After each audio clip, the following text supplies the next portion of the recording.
The noise level of mini centrifuges is an important consideration for maintaining a comfortable working environment in the laboratory. Here's what you need to know. Noise levels overview. Typical decibel range, quiet models.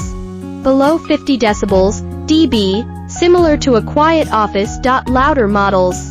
Up to 60 decibels, comparable to normal conversation. Factors influencing noise, motor quality. High-quality motors produce less noise. Balancer design.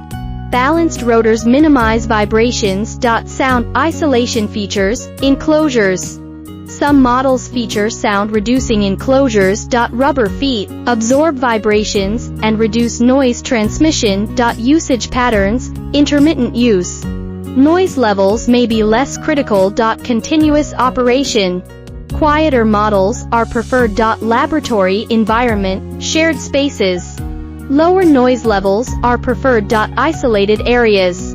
Noise levels may be less of a concern. Conclusion: choosing a mini centrifuge with low noise levels is essential for maintaining a comfortable laboratory environment, especially in shared spaces. Factors such as motor quality, balancer design, and sound isolation features contribute to the overall noise level of the equipment. To learn more about mini centrifuges and related products, feel free to visit my homepage and contact me via email. I will respond within 24 hours.